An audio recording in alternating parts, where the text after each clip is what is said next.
আমরা যখন নবী সাল্লাল্লাহু আলাইহি ইসলামকে সালাম দেই, দুরূদ পাঠ করি, বিষ্ণু সাল্লাল্লাহু আলাইহি ইসলাম কবর থেকে ওই সালামের উত্তর দেন। আল্লাহ তাআলা ওনার রূহটাকে ফিরিয়ে দেন, উত্তর দেন। সাহাবারা বললেন, ইয়া রাসূলুল্লাহ, কিভাবে আপনি উত্তর দেন? আপনার দেহ মাটি খেয়ে ফেলবে না? রাসূল সাল্লাল্লাহু আলাইহি ওয়াসাল্লাম বললেন, ইন্নাল্লাহ তাবারাকা ওয়া তাআলা হাররামা আলাল আরদি আজসাদাল আম্বিয়া।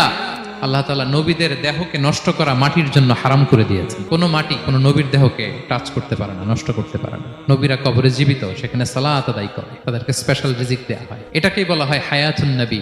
তিনি বারজাকি জগতে জীবিত, উনি উনার কবরে এখনো জীবিত অবস্থায় আছেন, হায়াতুন নবী। তবে আমরা এখন যেরকম জীবিত এরকম নয়, বারজাকি জগতের জীবিত। তিনি ইন্তেকাল করেছেন, মৃত্যুবরণ করেছেন, নিঃসন্দেহে তিনি বারজাকি জগতে চলে গিয়েছেন, কিন্তু সেই জগতে তিনি জীবিত। এবং বিষ্ণু সাল্লাল্লাহু আলাইহি ওয়াসাল্লাম বলেন, আজান শোনার পরে কেউ যদি এই দোয়াটা পড়ে, আল্লাহুম্মা রাব্বা হাযিহি দাওয়াতিত তাম্মা ওয়াস সালাতিল কাইমা আতি মুহাম্মাদানিল ওয়াসিলাতা ওয়াল ফাদিলা ওয়া বা'আথহু মাকামান মাহমুদা আল্লাযী ওয়া'আদতা। এই দোয়াটা যে পড়ে আজান শোনার পরে, বিষ্ণু সাল্লাল্লাহু আলাইহি ওয়াসাল্লাম বলেন, হাল্লাত লাহু শাফাআতি ইয়াউমাল কিয়ামা। কিয়ামতের দিন তার জন্য সুপারিশ করা আমি নবীর জন্য ওয়াজিব হয়ে যায়। যারা পড়েন না পড়বেন। এবার কিয়ামতে বিষ্ণু সাল্লাল্লাহু আলাইহি ওয়াসাল্লামের কি ফিচার থাকবে একটু কিয়ামতেরটা শুনে শেষ করি। বিষ্ণু সাল্লাল্লাহু আলাইহি ওয়াসাল্লাম বলেন, আনা আউয়ালু মান ইয়ানশাক্কু আনহুল কবরু। কিয়ামতের দিন ময়দানে মাহশারে, হাশরের ময়দানে সর্বপ্রথম আমি কবর ফুঁড়ে উপরে উঠে দাঁড়াবো। কে উঠে দাঁড়াবে?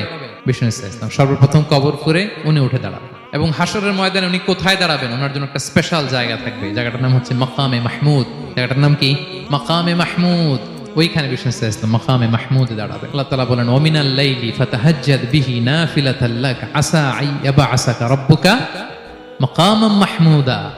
ওখানে বিষ্ণু সাল্লাল্লাহু আলাইহি ওয়াসাল্লাম দাঁড়াবেন, মাকামে মাহমুদে তিনি সিজদায় লুটিয়ে থাকবেন। এবং সেদিন তিনি সুপারিশ করবেন, সাহিবুশ শাফাআ, তিনি সুপারিশ করবেন। অন্য কোন নবী সুপারিশের সাহস করে স্পর্ধাও দেখা।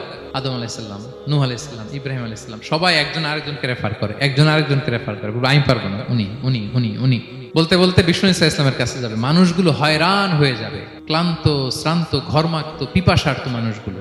50,000 বছর হবে সেই দিনটা, কিয়ামতের দিন। মানুষগুলো পেরেশান। যেই নবীর কাছে যায় বলে, পারবো না, উনি উনি